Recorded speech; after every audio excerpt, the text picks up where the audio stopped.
Un desconocido deslizo una foto dentro de mi bolso durante el control de seguridad del aeropuerto.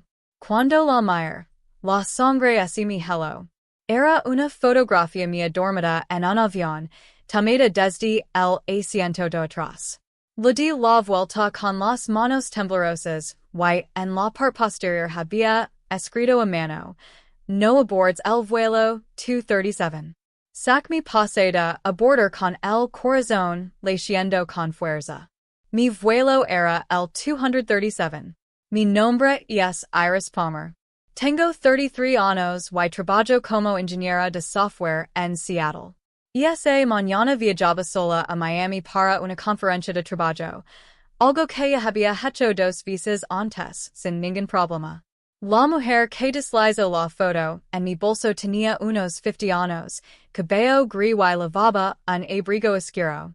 En ese momento no sabía quién era, y que estaba a punto de salvarme la vida. Mi hermana menor, Leah, tiene 29 años y es maestra de primaria.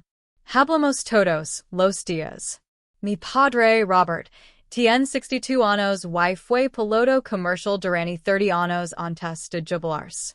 Él fue quien me enseñó a confiar en mis instintos, incluso cuando no tienen sentido lógico. Si quieres saber cómo una fotografía de una completa desconocida me impidió subir a un avión que terminó siendo noticia nacional, deja un comentario diciendo desde donde nos ves y suscribid, porque esta historia cambiará la forma en que ves tus corazones. Soy una persona bastante lógica. Trabajo con computadoras y código todo el día. Me gustan las cosas que tienen sentido y siguen reglas claras. No creo en cíclicos ni superstitions. Pero soy una pasajera nerviosa cuando se trata de volar. Eso empezó hace 5 años, cuando mi madre murió en un accidente automovilístico. Desde entonces, siempre estoy consciente de los peores escenarios posibles. Mi papá siempre dice que volar es estadísticamente la forma más segura de viajar. Mi hermana Leah cree que me preocupo demasiado por todo, y probablemente tenga razón.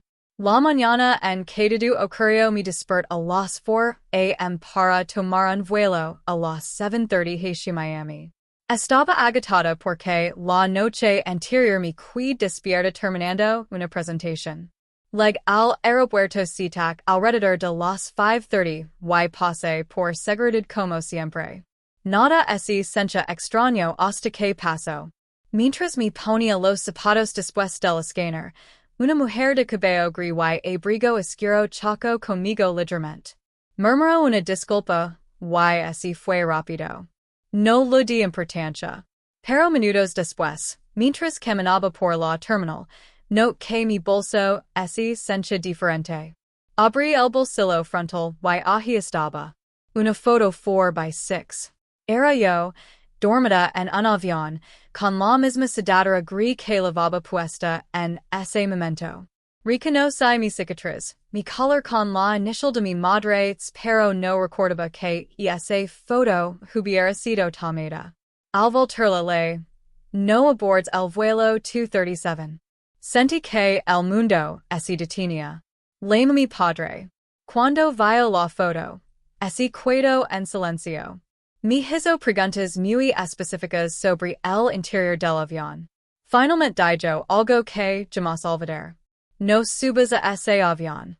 Algo está muy mal. Fui a la puerta de embarque. Mostré la foto al personal. Luego la TSA. Revisaron las cámaras. Vieron claramente como la mujer había metido la mano en mi bolso. Aún así, no podían cancelar el vuelo. Me ofrecieron cambiarme sin costo. Escuché mi instinto y acepté. Vi como el vuelo 237 despegaba sin mí. Horas después, a las 9:17 a.m., escuché la noticia. El vuelo 237 había hecho Union aterrizaje Delaware emergencia en Orlando. Varios pasajeros habían enfermado gravemente. Ambulancias rodeaban el avión. Me dijeron. El FBI me interrogó. Investigaron la foto. Encontraron a la mujer. Su nombre era Helen Vance, una ex azafata. Su hija había muerto meses antes.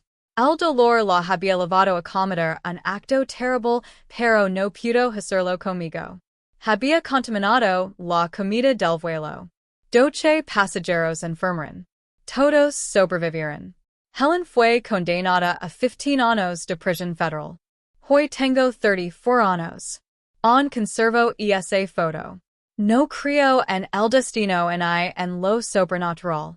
Pero creo en escuchar las señales. Creo en confiar en quienes te aman.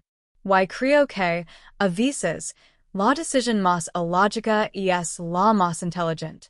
Si esta historia te hizo pensar en las advertencias que has ignorado, suscribe y deja un comentario diciendo desde donde nos ves.